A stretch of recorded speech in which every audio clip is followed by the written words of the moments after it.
नमस्कार मित्रों, मैं बालेंद्र सिंह स्वागत करता हूं आपके अपने YouTube channel Kanpur education hub पर। यदि आप लोगों ने अभी तक हमारे चैनल को सब्सक्राइब नहीं किया है तो कृपया जल्द से जल्द सब्सक्राइब कर लें तथा ज़्यादा से ज़्यादा लाइक, शेयर और कमेंट करते रहें। धन्यवाद। चलिए चलते हैं अब अपने टॉपिक की ओर। आज का जो अपना टॉपिक है वह है भारतीय संविधान की अनुसूचियाँ। आज हम लोग जानेंगे भारतीय संविधान की अनुसूचियों के बारे में। जानेंगे कि जो भारतीय संविधान की अनुसूचियाँ हैं, किस अनुसूची में किस चीज़ का प्रावधान किया गया है और साथ ही साथ भारत का जो मूल संविधान था उसमें कितनी अनुसूचियाँ थी और वर्तमान समय में कितनी अनुसूचियाँ थी। यदि हम बात करें भारत के मूल संविधान की तो भारत के मूल संविधान में मुख्यतः 8 अनुसूचियां हुआ करती थी। भारत के मूल संविधान में मुख्यतः 8 अनुसूचियां थी। वहीं क्या होता है प्रथम संविधान संशोधन 1951 के तहत 9वीं अनुसूची को संविधान में जोड़ा गया और उसके बाद 52वें संविधान संशोधन अधिनियम 1985 के तहत 10वीं अनुसूची को संविधान में जोड़ दिया जाता है और उसके बाद 73वें संविधान संशोधन अधिनियम 1992-93 के तहत 11वीं अनुसूची को संविधान में जोड़ा गया और उसके बाद में क्या होता है 74वां संविधान संशोधन होता है और 74वें संविधान संशोधन अधिनियम 1992-93 में 12वीं अनुसूची को संविधान में जोड़ दिया गया।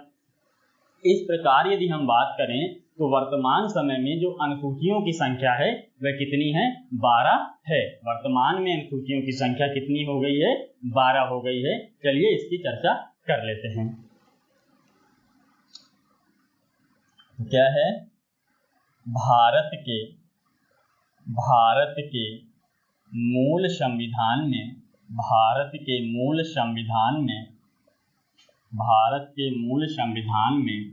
8 अनुसूचियां थी। 8 अनुसूचियां थी। भारत के मूल संविधान में 8 अनुसूचियां थी और वहीं यदि हम वर्तमान की बात करें तो भारत के वर्तमान संविधान में 12 अनुसूचियां हैं। भारत के वर्तमान संविधान में कितनी अनुसूचियां हैं? तो भारत के वर्तमान संविधान में 12 अनुसूचियां हैं और भारत के मूल संविधान में कितनी अनुसूचियां थी? भारत के मूल संविधान में 8 अनुसूचियां थी और वर्तमान संविधान में कितनी है? वर्तमान संविधान में 12 अनुसूचियां हैं और इन्हीं 12 अनुसूचियों की आज हम लोग चर्चा करने वाले हैं। तो सबसे पहले बात करते हैं प्रथम अनुसूची की। सबसे पहले हम लोग बात करते हैं प्रथम अनुसूची की। प्रथम अनुसूची में क्या प्रावधान किया गया है? प्रथम अनुसूची। तो प्रथम अनुसूची का संबंध, जो हम बात करें प्रथम अनुसूची का संबंध किससे है, तो प्रथम अनुसूची का संबंध विभिन्न राज्यों तथा केंद्र शासित प्रदेशों के नाम, उनकी सीमाओं और उनके न्यायिक क्षेत्र से है।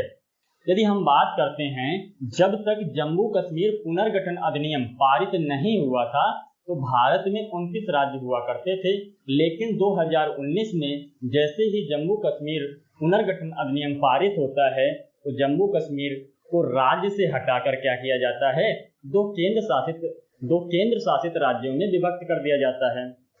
एक तो स्वयं जम्मू कश्मीर और दूसरा लद्दाख। तो इस प्रकार क्या होता है, जो राज्यों की संख्या बचती है वह 28 बचती है और केंद्र शासित प्रदेशों की संख्या 9 हो जाती है। और वहीं क्या होता है 2019 ईस्वी में ही दादर नगर हवेली और दमन दीव को मर्ज करने की घोषणा कर दी जाती है और 2020 ईस्वी में दादर नगर हवेली और दमन दीव को मर्ज कर दिया जाता है, जो कि दोनों के दोनों केंद्र शासित प्रदेश हुआ करते थे।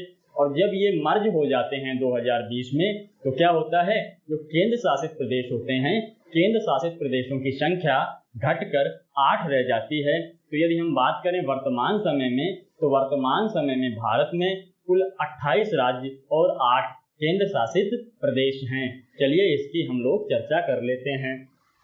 क्या इसका संबंध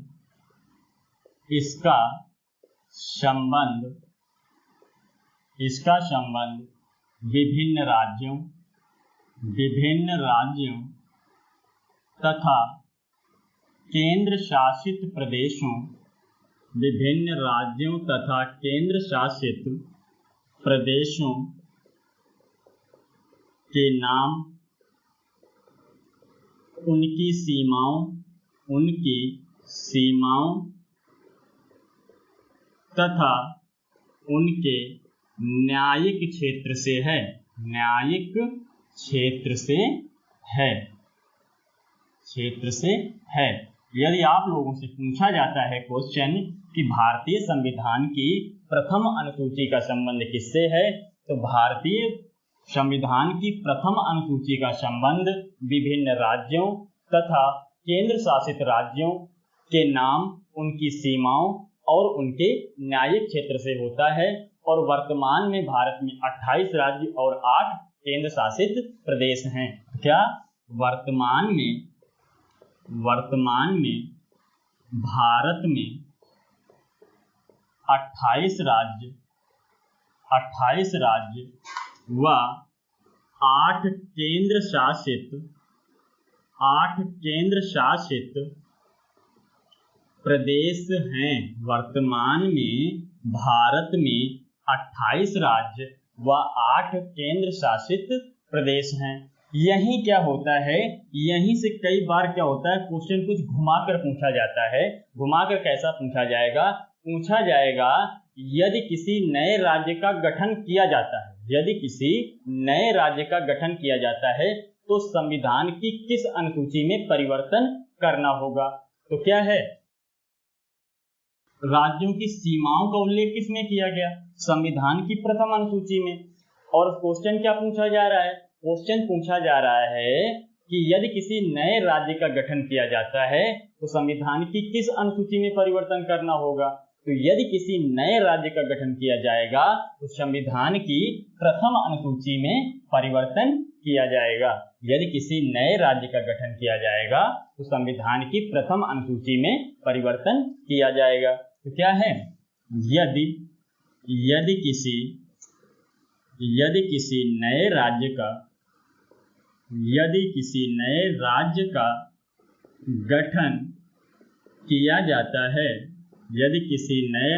गठन किया जाता है, तो संविधान की प्रथम अनुसूची में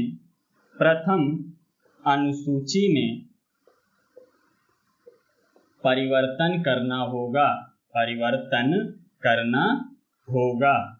तो क्या हो गया, प्रथम अनुसूची क्या हो गई? प्रथम अनुसूची का संबंध विभिन्न राज्यों तथा केंद्र शासित प्रदेशों के नाम, उनकी सीमाओं तथा उनके न्यायिक क्षेत्र से होता है। वर्तमान में भारत में 28 राज्य और 8 केंद्र शासित प्रदेश हैं। और वहीं क्या होता है, यदि किसी नए राज्य का गठन किया जाता है तो संविधान की प्रथम अनुसूची में परिवर्तन करना होगा। ये हो गई प्रथम अनुसूची की बात। अब हम लोग बात करते हैं अगली अनुसूची यानी कि दूसरी अनुसूची के बारे में। दूसरी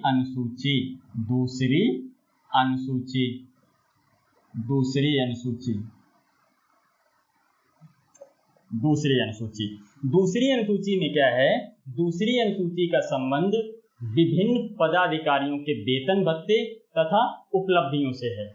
क्या? दूसरी अनुसूची का संबंध विभिन्न पदाधिकारियों के वेतन भत्ते तथा उनकी उपलब्धियों से होता है। क्या? इसका संबंध विभिन्न पदाधिकारियों के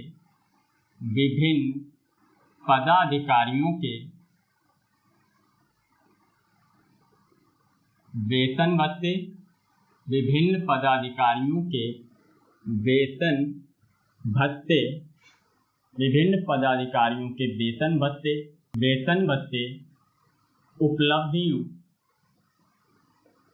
उपलब्धियों से है।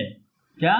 दूसरी अनुसूची का संबंध विभिन्न पदाधिकारियों के वेतन भत्ते उपलब्धियों से होता है। ये है दूसरी अनुसूची। और दूसरी अनुसूची में क्या होता है, कई बार घुमाकर क्वेश्चन पूछा जाता है। आपको 4 स्टेटमेंट दे दिए जाएंगे और पूछा जाएगा निम्न में से किसके वेतन भत्ते का उल्लेख संविधान की द्वितीय अनुसूची के अंतर्गत नहीं किया जाता है, तो इसके लिए हमको पता होना चाहिए कि किसका किसका उल्लेख संविधान की दूसरी अनुसूची के अंतर्गत किया गया है। तो चलिए जान लेते हैं। सबसे पहले क्या, राष्ट्रपति के वेतन भत्ते का उल्लेख। राष्ट्रपति के वेतन भत्ते का उल्लेख संविधान के दूसरी अनुसूची के अंतर्गत किया गया। और उसके बाद यदि दूसरे नंबर पे बात करें तो राज्यपाल का जो वेतन भत्ता होता है, राज्यपाल के वेतन भत्ते का उल्लेख संविधान की दूसरी अनुसूची के अंतर्गत किया जाता है। और उसके बाद लोकसभा अध्यक्ष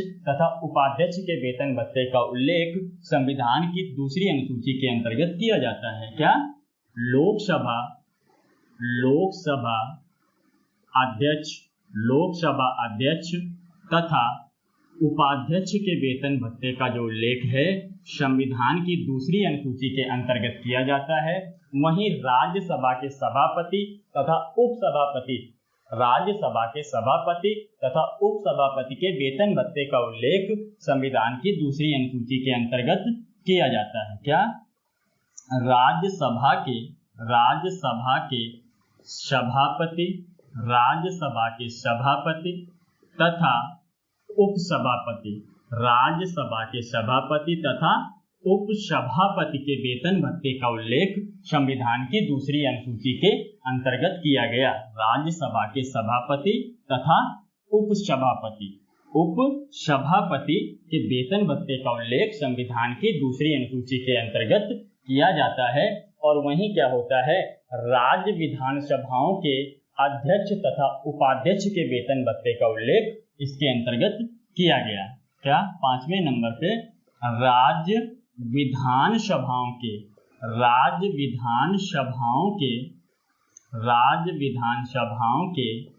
अध्यक्ष तथा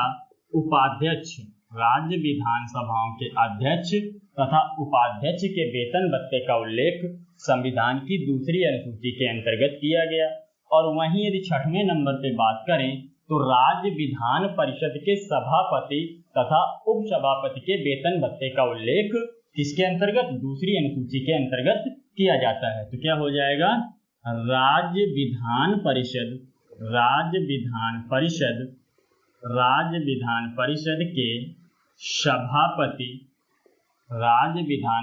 के सभापति तथा उपसभापति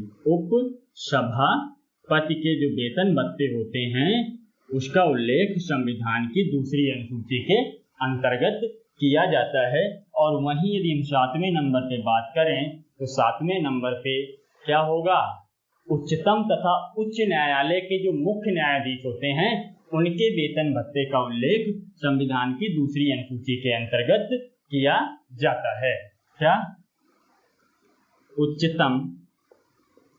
उच्चतम तथा उच्च न्यायालय के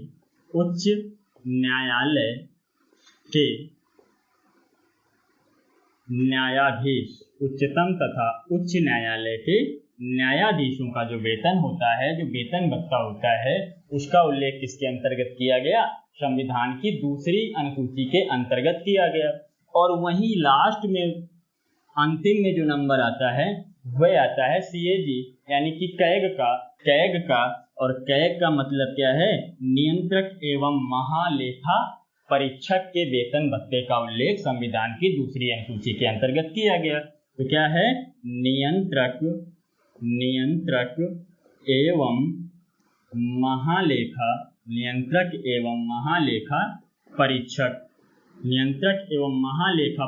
के वेतन भत्ते का जो उल्लेख किया गया है वह संविधान की दूसरी अनुसूची के अंतर्गत किया गया। तो ये हो गई संविधान की दूसरी अनुसूची। अब हम लोग चर्चा करते हैं संविधान की तीसरी अनुसूची के बारे में। क्या, तीसरी अनुसूची में क्या दिया गया है, तीसरी अनुसूची में क्या प्रावधान है। तो तीसरी अनुसूची का संबंध विभिन्न पदाधिकारियों के शपथ ग्रहण से है। तीसरी अनुसूची का संबंध विभिन्न पदाधिकारियों के शपथ ग्रहण से होता है। इसका संबंध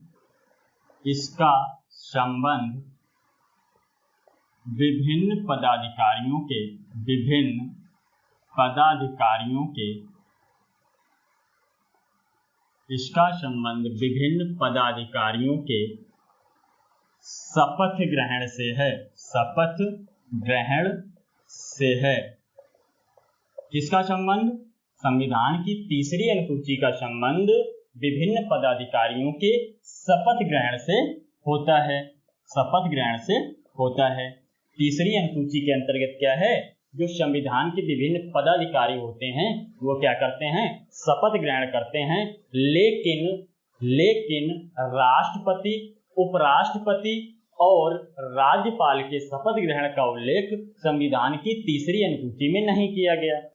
अनुच्छेद 60 के अंतर्गत राष्ट्रपति, अनुच्छेद 69 के अंतर्गत उपराष्ट्रपति और अनुच्छेद 159 के अंतर्गत राज्यपाल की शपथ ग्रहण का उल्लेख अलग से किया गया है। इसलिए क्या है? इसमें तीसरी अनुसूची में राष्ट्रपति, उपराष्ट्रपति और राज्यपाल के शपथ ग्रहण का उल्लेख नहीं किया गया है। इस अनुसूची में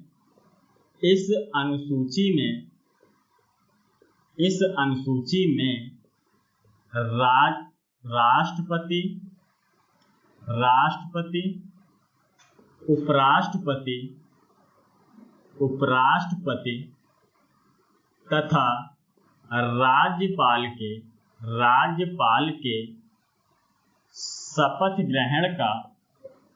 शपथ ग्रहण का उल्लेख नहीं किया गया है। तो भारतीय संविधान की तीसरी अनुसूची में किसकी शपथ ग्रहण का उल्लेख नहीं है? तो राष्ट्रपति, उपराष्ट्रपति और राज्यपाल के शपथ ग्रहण का उल्लेख तीसरी अनुसूची के अंतर्गत नहीं किया जाता है। तीसरी अनुसूची का जो संबंध है विभिन्न पदाधिकारियों के शपथ ग्रहण से होता है, किंतु इसमें राष्ट्रपति, उपराष्ट्रपति और राज्यपाल के शपथ ग्रहण का उल्लेख नहीं किया जाता है। अगली यदि हम बात करें चौथी अनुसूची की, संविधान की चौथी अनुसूची में क्या लिखा हुआ है? संविधान की चौथी अनुसूची में क्या लिखा हुआ है? तो चौथी अनुसूची के अंतर्गत विभिन्न राज्यों तथा केंद्र शासित प्रदेशों को उनकी जनसंख्या के अनुपात के आधार पर क्या है? राज्यसभा में प्रतिनिधित्व प्रदान किया गया, स्थान प्रदान किया गया। क्या? चौथी अनुसूची के अंतर्गत, या हम कहें इसके अंतर्गत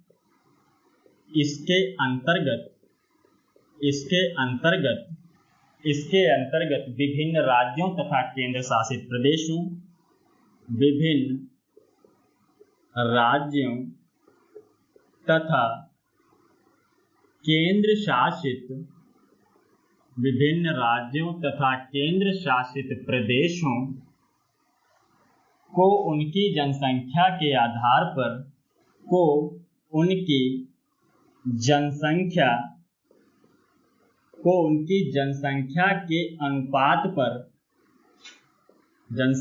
के अनुपात पर राज्यसभा में प्रतिनिधित्व प्रदान किया गया। क्या?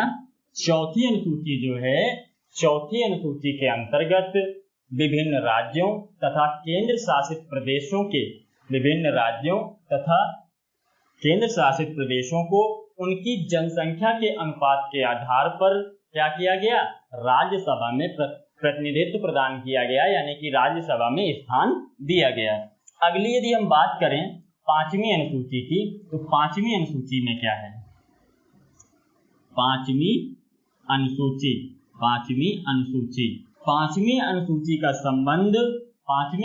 का संबंध अनुसूचित क्षेत्रों तथा जनजातीय क्षेत्रों के प्रशासन तथा नियंत्रण से होता है। क्या? पांचवी अनुसूची का संबंध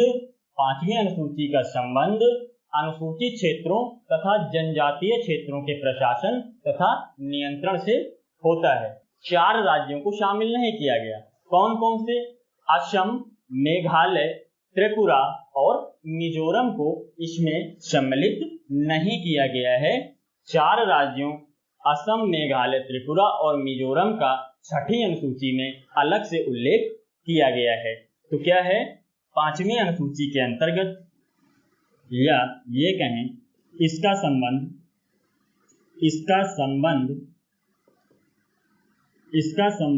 अनुसूचित क्षेत्रों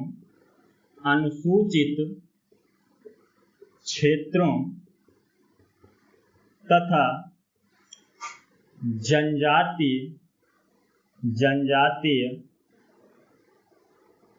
जनजातीय क्षेत्र के प्रशासन से है। किसका? 5वीं अनुसूची का संबंध अनुसूचित क्षेत्रों तथा जनजातीय क्षेत्र के प्रशासन तथा नियंत्रण से होता है। प्रशासन तथा नियंत्रण से है। किससे? प्रशासन तथा नियंत्रण से है। किसका? 5वीं अनुसूची का संबंध अनुसूचित क्षेत्रों तथा जनजातीय क्षेत्र के प्रशासन तथा नियंत्रण से होता है, किंतु इसमें 4 राज्यों असम, मेघालय, त्रिपुरा और मिजोरम को सम्मिलित नहीं किया गया है। असम, मेघालय, त्रिपुरा और मिजोरम के लिए छठी अनुसूची में अलग से उल्लेख किया गया है। यदि हम बात करें, ये जो जनजातीय क्षेत्र है, जनजातीय क्षेत्र क्या होते हैं? जनजातीय क्षेत्र क्या होते हैं? तो क्या होता है कि अनुच्छेद 244 के तहत जो क्षेत्र पिछड़ा होता है, राष्ट्रपति क्या करते हैं, उसे जनजातीय क्षेत्र घोषित कर सकते हैं। राष्ट्रपति के पास ये पावर होता है कि जो क्षेत्र पिछड़ा है अनुच्छेद 244 के तहत, उस क्षेत्र को जनजातीय क्षेत्र के रूप में घोषित कर सकते हैं। और इस जनजातीय क्षेत्र का जो प्रशासन चलाने का काम करते हैं, ये कहें कि जो प्रशासक होते हैं वह राज्यपाल होते हैं। चलिए हम बात करते हैं अब छठी अनुसूची की। कौन सी अनुसूची? छठी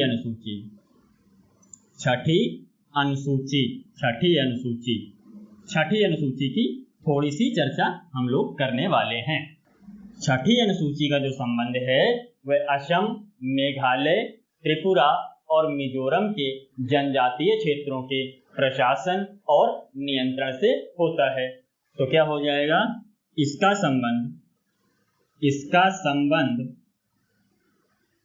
संबंध असम, मेघालय, त्रिपुरा और मिजोरम, असम, मेघालय, त्रिपुरा और मिजोरम के जनजातीय क्षेत्र से है। क्या? के जनजातीय क्षेत्र के प्रशासन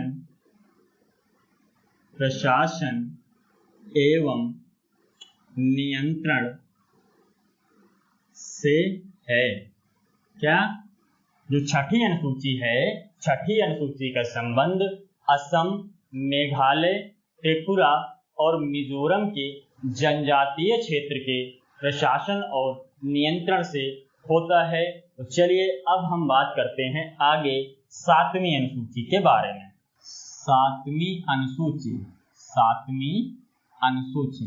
इसमें क्या हुआ है? जो 7वीं अनुसूची है, 7वीं अनुसूची के अंतर्गत संघ सूची, राज्य सूची और समवर्ती सूची के माध्यम से केंद्र और राज्य के मध्य शक्तियों का विभाजन किया गया है। तो चलिए जान लेते हैं। क्या?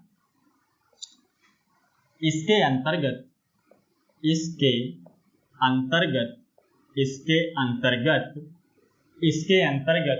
केंद्र तथा राज्यों के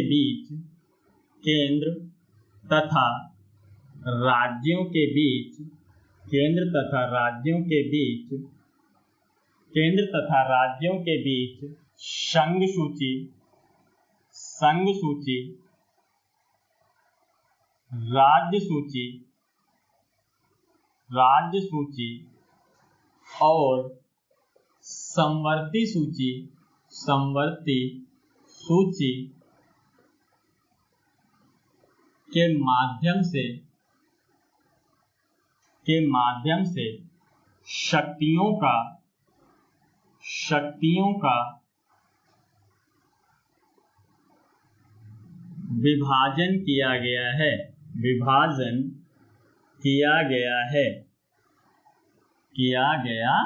है। तो सातवीं अनुसूची क्या हो जाती है? सातवीं अनुसूची के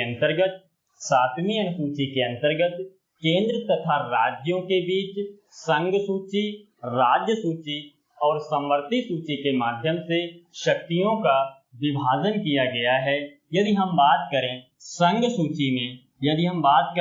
सूची की, तो संघ सूची में जो संघ सूची के जो विषय होंगे, संघ सूची के विषय पर कानून बनाने का जो अधिकार होता है वह केंद्र सरकार के पास होता है। ठीक है, इसके विषय पर संघ सूची के विषय पर कानून बनाने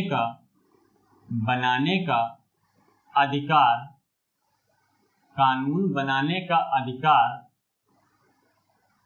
केंद्र सरकार के पास है, केंद्र सरकार के पास होता है। और वहीं यदि हम बात करते हैं दूसरी राज्य सूची की, तो राज्य सूची के अंतर्गत कानून बनाने का जो अधिकार है, जो प्रावधान दिया गया, वो राज्यों को दिया गया। ठीक है, इसमें क्या है? राज्य कानून बना सकते हैं। इसके अंतर्गत इसमें राज्य द्वारा कानून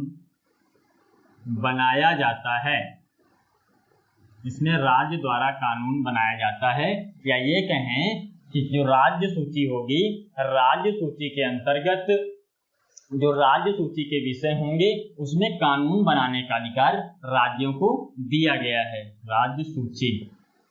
और तीसरी जो बात आती है वह आती है समवर्ती सूची के अंतर्गत क्या होगा? समवर्ती सूची के अंतर्गत केंद्र सरकार और राज्य सरकार दोनों मिलकर कानून बनाने का कार्य करेंगी। और यहाँ पर यदि कोई विवाद की स्थिति होती है तो क्या होगा? केंद्र सरकार को वरीयता दी जाती है। क्या? राज्य एवं केंद्र दोनों मिलकर कानून बनाएंगे।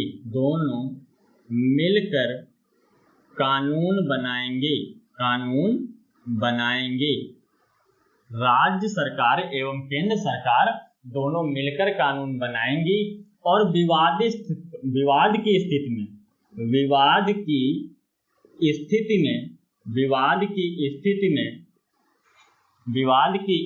में केंद्र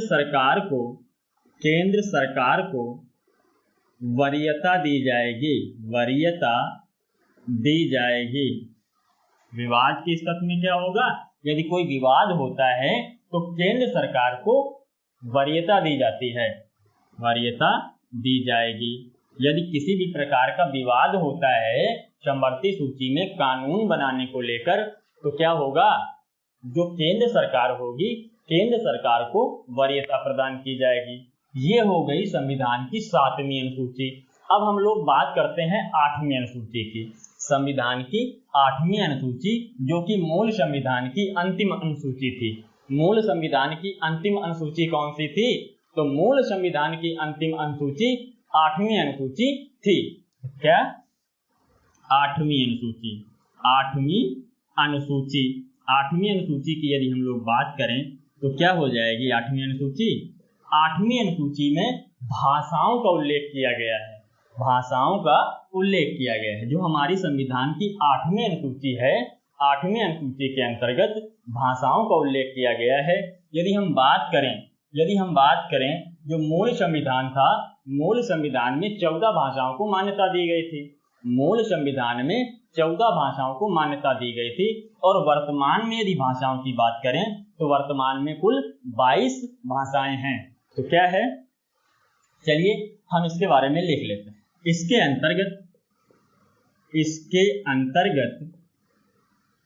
अंतर्गत प्रारंभ में इसके अंतर्गत, प्रारंभ में संविधान के अंतर्गत, प्रारंभ में संविधान के अंतर्गत 14 भाषाएं तथा वर्तमान में 22 भाषाओं को मान्यता प्रदान की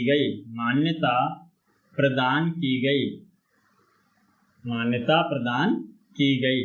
तो क्या है, जो 8वीं अनुसूची है, 8वीं अनुसूची के अंतर्गत प्रारंभ में संविधान में 14 भाषाएं हुआ करती थी, और वहीं यदि हम बात करें वर्तमान समय में क्या है, 22 भाषाओं को मान्यता प्राप्त है। यदि हम बात करें कि जो ये संविधान में ये भाषाएं जोड़ी गई, वह कब जोड़ी गई और कौन कौन सी भाषा जोड़ी गई, तो क्या होता है, 21वें संविधान संशोधन,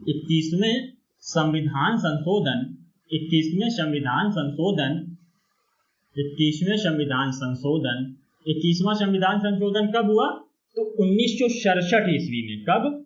21वें संविधान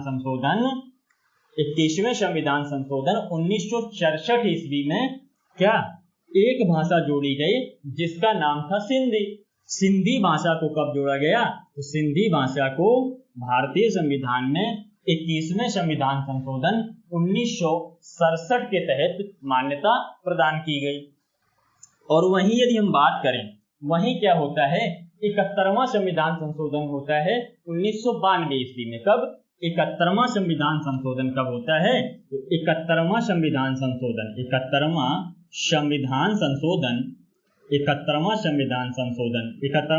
संशोधन कब हुआ, 71वां संविधान संशोधन 1992 ईस्वी में हुआ। और 1992 ईस्वी में क्या होता है, 8वीं अनुसूची में 3 और भाषाएं जोड़ी जाती हैं। 8वीं अनुसूची में 3 और भाषाएं जोड़ी जाती हैं। कौन कौन सी? मणिपुरी, कोंकणी और नेपाली। मणिपुरी, कोंकणी और नेपाली, ये 3 भाषाएं 71वें संविधान संशोधन 1992 के तहत जोड़ दी जाती हैं। कौन कौन सी? मणिपुरी,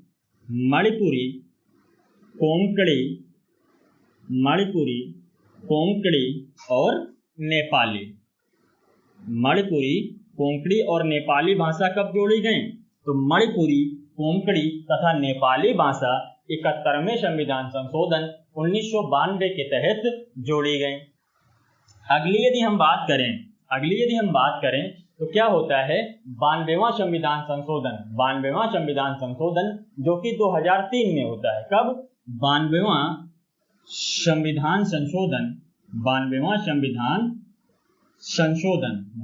संविधान संशोधन कब हुआ, तो ये होता है 2003 ईस्वी में। 92वां संविधान संशोधन 2003 ईस्वी में होता है, और इसमें क्या होता है, 4 भाषाएं जोड़ दी जाती हैं। 92वें संविधान संशोधन 2003 ईस्वी में क्या होता है, 8वीं अनुसूची के अंतर्गत 4 और भाषाओं को सम्मिलित किया जाता है। कौन कौन सी? बोडो, डोगरी, मैथिली और संथाली। कौन कौन सी? बोडो, डोगरी, मैथिली और संथाली। कौन कौन सी भाषाएं जोड़ी गई, तो बोडो, डोगरी, मैथिली और संथाली, ये 4 भाषाएं क्या हुई, 8वीं अनुसूची में जोड़ दी जाती हैं। कब जोड़ी गई? 52वां संविधान संशोधन 2003 ईस्वी में 4 भाषाएं संविधान की 8वीं अनुसूची में जोड़ी गई। वह कौन कौन सी थी, तो वह थी बोडो, डोगरी, मैथिली और संथाली। बोडो, डोगरी, मैथिली और संथाली। तो ये हो गई बात 8वीं अनुसूची की। अब हम लोग बात करते हैं 9वीं अनुसूची की। चलिए अब बात करते हैं हम लोग 9वीं अनुसूची की। तो 9वीं अनुसूची क्या? 9वीं अनुसूची जो 9वीं अनुसूची थी, 9वीं अनुसूची मूल संविधान में नहीं थी। मूल संविधान में केवल 8 अनुसूचियां थी। तो जाहिर है कि कोई ना कोई संविधान संशोधन हुआ होगा, तभी क्या होगा, 9वीं अनुसूची को जोड़ा गया होगा। तो क्या हुआ, प्रथम संविधान संशोधन अधिनियम जो कि 1951 ईस्वी में हुआ था, इसके माध्यम से क्या हुआ, 9वीं अनुसूची को संविधान में जोड़ा गया और 9वीं अनुसूची का जो संबंध है वह भूमि सुधार अथवा जमींदारी प्रथा की समाप्ति से हुआ करता था। तो क्या हो जाता है, प्रथम संविधान संशोधन अधिनियम, प्रथम संविधान संशोधन अधिनियम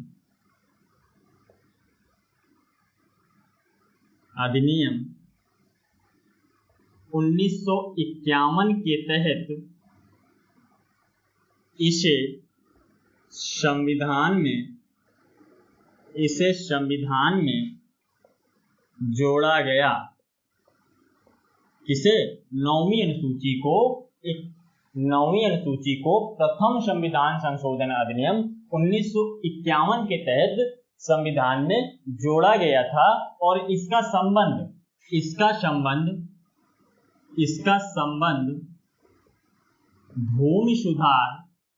भूमि सुधार तथा जमींदारी प्रथा की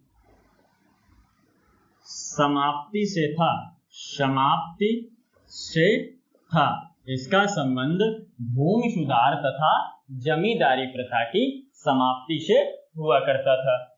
अब यदि हम बात करें जो 9वीं अनुसूची थी, 9वीं अनुसूची में प्रारंभ में ये प्रावधान किया गया था कि 9वीं अनुसूची में क्या होगा, जो न्यायालय है, न्यायालय 9वीं अनुसूची के विषयों पर क्या करेगा, समीक्षा नहीं कर सकता है। क्या, प्रारंभ में ये प्रावधान किया गया था कि न्यायालय द्वारा 9वीं अनुसूची के विषय में समीक्षा नहीं की जा सकती है। और वहीं क्या होता है, 2007 ईस्वी में एक केस होता है IAR कोहलो केस। इसमें क्या होता है, IOR कोहलो वर्सेस तमिलनाडु।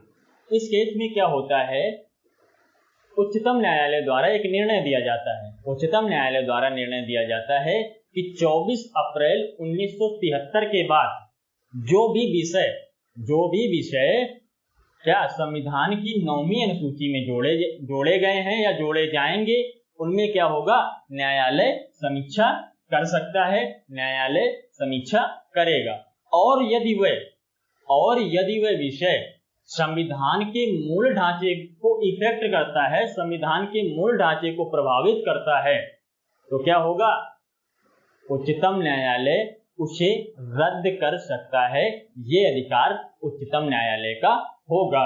तो क्या होता है, प्रारंभ में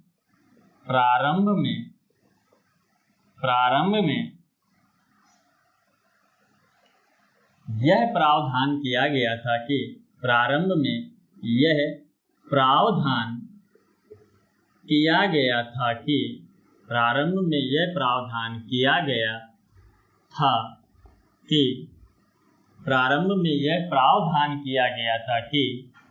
उच्चतम न्यायालय द्वारा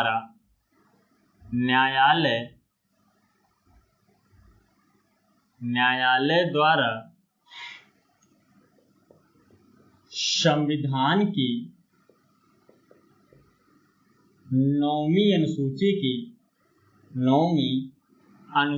के विषयों की समीक्षा नहीं की जाएगी। क्या हुआ, प्रारंभ में यह निर्णय लिया गया कि प्रावधान किया गया कि जो भी विषय संविधान की 9वीं अनुसूची के अंतर्गत शामिल होते हैं, उन विषयों में क्या है, उन विषयों में न्यायालय समीक्षा नहीं करेगा। और वहीं क्या होता है, वहीं 2007 में उच्चतम न्यायालय ने यह निर्णय दिया कि 24 अप्रैल 1973 के बाद जो विषय संविधान की 9वीं अनुसूची में जोड़े गए हैं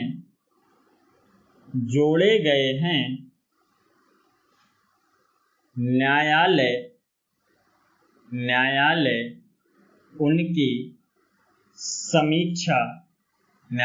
उनकी समीक्षा कर सकता है तथा यदि वह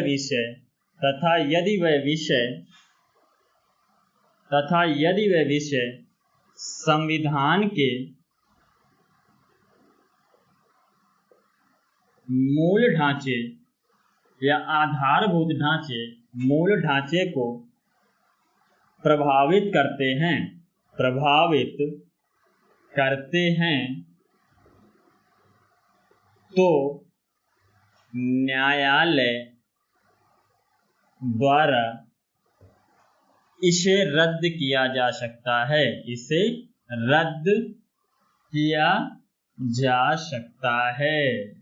क्या किया जा सकता है? रद्द किया जा सकता है। क्या हुआ? नौवीं अनुसूची क्या है? नौवीं अनुसूची प्रथम संविधान संशोधन अधिनियम 1951 के तहत भारतीय संविधान में जोड़ी गई और उसके बाद इसका जो संबंध हुआ करता था या इसका जो संबंध है वह भूमि सुधार तथा जमींदारी प्रथा की समाप्ति से था। और प्रारंभ में इसमें यह प्रावधान किया गया था कि न्यायालय द्वारा संविधान की 9वीं अनुसूची के विषयों पर समीक्षा नहीं की जाएगी। लेकिन क्या होता है, 2007 ईस्वी में एक केस होता है IAR कोहलो वर्सेस तमिलनाडु केस। इस केस में उच्चतम न्यायालय द्वारा यह निर्णय लिया जाता है कि 24 अप्रैल 1973 के बाद 9वीं अनुसूची में जो भी विषय शामिल किए गए हैं न्यायालय उनकी समीक्षा कर सकता है। और यदि ये विषय संविधान के मूल ढांचे को प्रभावित कर रहे हैं तो इसको पूर्णतया रद्द करने का अधिकार न्यायालय के पास होगा। तो चलिए, ये हो गई आपकी 9वीं अनुसूची। अब हम लोग बात करते हैं 10वीं अनुसूची के बारे में। 10वीं अनुसूची में क्या है? 10वीं अनुसूची भी हमारे मूल संविधान में नहीं थी। 10वीं अनुसूची भी मूल संविधान में नहीं थी तो किसी न किसी संशोधन के माध्यम से जोड़ी जाएगी। तो क्या हुआ, 52वें संविधान संशोधन अधिनियम 1985 के तहत 52वें संविधान संशोधन अधिनियम 1985 के तहत भारतीय संविधान में 10वीं अनुसूची जोड़ी गई। और जो 10वीं अनुसूची का संबंध है, 10वीं अनुसूची का संबंध दल बदल से है, दल बदल विरोधी कानून से है। इसमें क्या होगा कि एक दल अपना दल बदल करके दूसरे दल में शामिल नहीं हो सकता है। इस तरह का कानून 10वीं अनुसूची के अंतर्गत पारित किया गया है। 52वें संविधान संशोधन अधिनियम 52वें संविधान संशोधन अधिनियम 1985 के तहत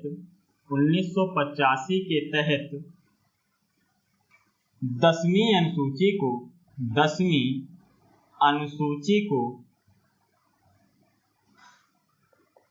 को संविधान में जोड़ा गया। क्या? 52वें संविधान संशोधन अधिनियम 1985 के तहत 10वीं अनुसूची को संविधान में जोड़ा गया और इसका संबंध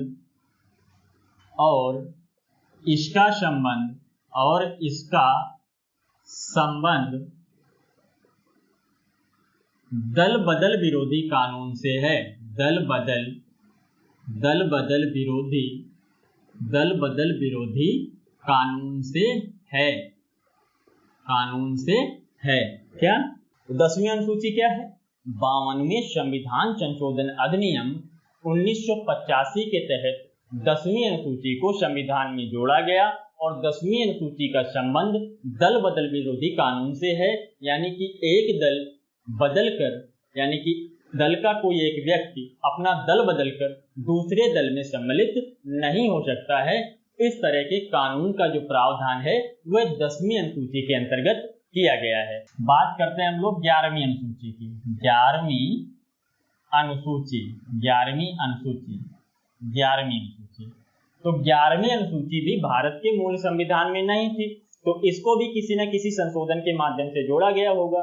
तो क्या होता है, 73वें संविधान संशोधन अधिनियम 73वें संविधान संशोधन अधिनियम 1992-93 के तहत क्या होता है, 11वीं अनुसूची को संविधान में जोड़ दिया जाता है और जो 11वीं अनुसूची का संबंध है वह पंचायती राज्य संस्थाओं से हुआ करता था। किससे? पंचायती राज्य संस्थाओं से होता है। क्या इसे 11वीं अनुसूची को या हम कहें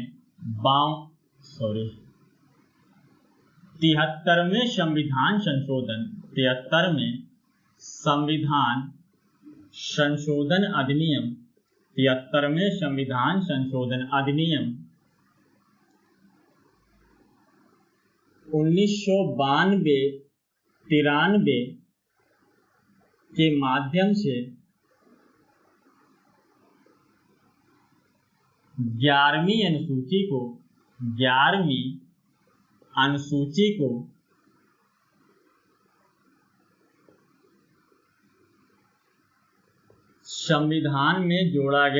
संविधान में जोड़ा गया। क्या है?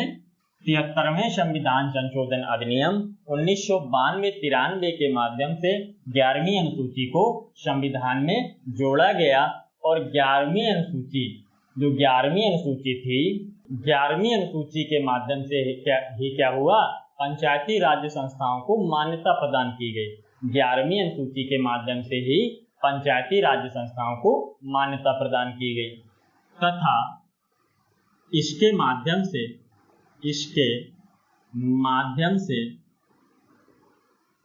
पंचायती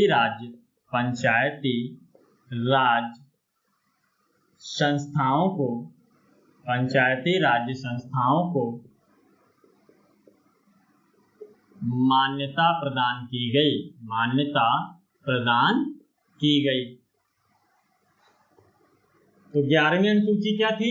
11वीं अनुसूची को 73वें संविधान संशोधन 1992-93 के तहत जोड़ा गया तथा इसके माध्यम से क्या हुआ, पंचायती राज्य संस्थाओं को मान्यता प्रदान की गई।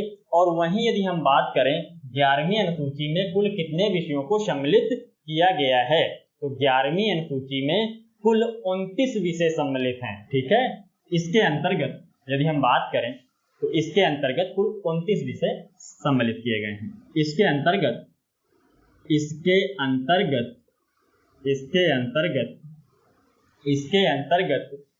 पंचायतों को 29 विषय प्रदान किए गए हैं। क्या? इसके अंतर्गत पंचायतों को 29 विषय प्रदान किए गए हैं। इसके अंतर्गत पंचायतों को 29 विषय प्रदान किए गए हैं। किसके अंतर्गत? 11वीं अनुसूची के अंतर्गत। तो 11वीं अनुसूची क्या हो गई? 73वें संविधान संशोधन अधिनियम 1992-93 के माध्यम से 11वीं अनुसूची को संविधान में जोड़ा गया तथा इसके माध्यम से पंचायती राज्य संस्थाओं को मान्यता प्रदान की गई और इसके अंतर्गत पंचायतों को कुल 29 विषय प्रदान किए गए। अगली यदि हम बात करें 12वीं अनुसूची की, तो 12वीं अनुसूची में क्या है? 12वीं अनुसूची में क्या लिखा हुआ है? तो 12वीं अनुसूची भी मूल संविधान में नहीं थी, तो 12वीं अनुसूची को भी किसी न किसी संविधान संशोधन के माध्यम से जोड़ा गया होगा। तो क्या होता है, 73वें संविधान संशोधन से 11वीं अनुसूची को जोड़ा गया और इसके तुरंत बाद 74वें संविधान संशोधन के माध्यम से 74वें संविधान संशोधन के माध्यम से 12वीं अनुसूची को संविधान में जोड़ दिया जाता है। और जो 12वीं अनुसूची का संबंध होता है, 12वीं अनुसूची का संबंध नगरीय प्रशासन से है। जो 12वीं अनुसूची है, 12वीं अनुसूची का संबंध नगरीय प्रशासन से होता है, जैसे नगर पालिका आदि, इनका वर्णन क्या होता है, 12वीं अनुसूची के अंतर्गत किया जाता है। क्या है? 74वें संविधान संशोधन, 74वें संविधान संशोधन, 74वें संविधान संशोधन अधिनियम, 74वें संविधान संशोधन अधिनियम 1992-93 के माध्यम से 1992-93 के माध्यम से 12वीं अनुसूची को संविधान में जोड़ा गया। क्या है? 12वीं अनुसूची 74वें संविधान संशोधन अधिनियम 1992-93 के माध्यम से 12वीं अनुसूची को संविधान में जोड़ा गया और इसका संबंध जो है वह नगरीय प्रशासन से है। क्या है? इसका संबंध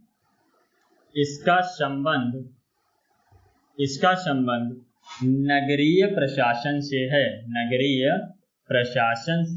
है। इसका संबंध नगरीय प्रशासन से है। और यदि हम बात करें कि इसके अंतर्गत नगरीय संस्थाओं को कितने विषय प्रदान किए गए, या हम बात करें कि इस जो 12वीं अनुसूची है, 12वीं अनुसूची के अंतर्गत जो नगरीय संस्थाएं हैं, नगरीय संस्थाओं को कितने विषय प्रदान किए गए, तो इसके अंतर्गत नगरीय संस्थाओं को कुल 18 विषय प्रदान किए गए हैं। कितने? कुल 18 विषय प्रदान किए गए हैं।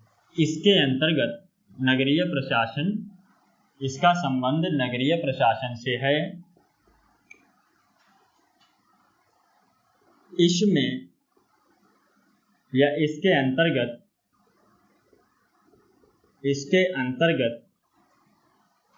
नगरीय संस्थाओं को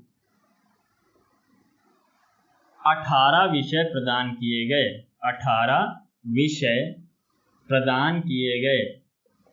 किसके अंतर्गत? 12वीं अनुसूची के अंतर्गत जो नगरीय संस्थाएं हैं, नगरीय संस्थाओं को कुल 18 विषय प्रदान किए गए। कितने विषय प्रदान किए गए? तो 18 विषय प्रदान किए गए। तो 12वीं अनुसूची क्या हो जाएगी? 74वें संविधान संशोधन 1992-93 के तहत 12वीं अनुसूची को संविधान में जोड़ा गया और इसका जो संबंध है, इसका संबंध नगरीय प्रशासन से है और इसके अंतर्गत नगरीय संस्थाओं को कुल 18 विषय प्रदान किए गए। तो ये हो गई पूरी 12 की 12 अनुसूचियां और आज की क्लास हम लोग यहीं पर समाप्त करते हैं। फिर मिलेंगे अगली क्लास में। तब तक के लिए नमस्कार, धन्यवाद, बाय बाय।